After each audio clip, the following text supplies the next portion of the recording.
महायुती सरकारमधील मंत्र्यांना खातेवाटप जाहीर झाले। त्यानंतर कुठल्याही मंत्र्याची नाराजीबाबत प्रतिक्रिया आली नसताना अजित पवारांनी मात्र यावर भाष्य केलेले आहे। खातेवाटपानंतर काही समाधानी काही असमाधानी असल्याची प्रतिक्रिया उपमुख्यमंत्री अजित पवारांनी दिली आहे। तर खातेवाटपानंतर आमच्यात कुठलाही वाद नसून मंत्रिपदाला न्याय द्यायचा असल्याची प्रतिक्रिया चंद्रशेखर बावनकुळे, शंभूराज देसाई आणि प्रताप सरनाईकांनी दिली आहे।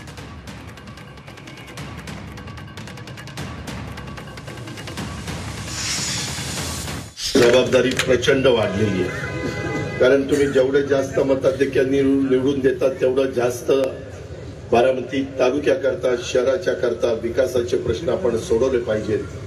मूलभूत खातेवाटप काल झालेलं आहे, रात्री झालेलं आहे। अजून आम्हाला उद्या परवा जाऊन खात्याचा कारभार स्वीकारायचा आहे। एकदा व्यवस्थितपणे सेटअप बसल्यानंतर मी थोडंसं यावेळेस माझ्या ऑफिसची पण पद्धत काही प्रमाणामध्ये बदलणार आहे।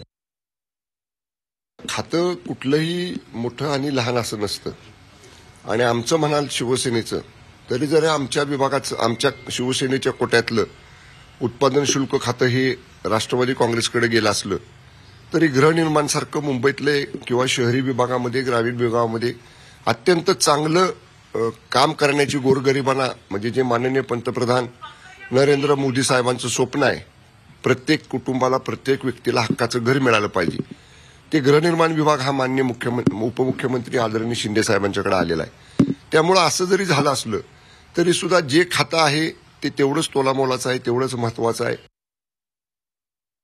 बघा, कुठलंही खातं जरी असेल तरी त्या खात्याला न्याय देण्याची भूमिका त्या मंत्र्यांची असते आणि असं मला नाही वाटत की कुठली खाती कमी आणि कुठलं खातं मोठं आहे। त्यामुळे जे खातं असेल त्या खात्याला आमचे सगळे मंत्री महोदय लक्ष देऊन काम करतील आणि महाराष्ट्राला पुढे नेण्याचा प्रामाणिकपणे प्रयत्न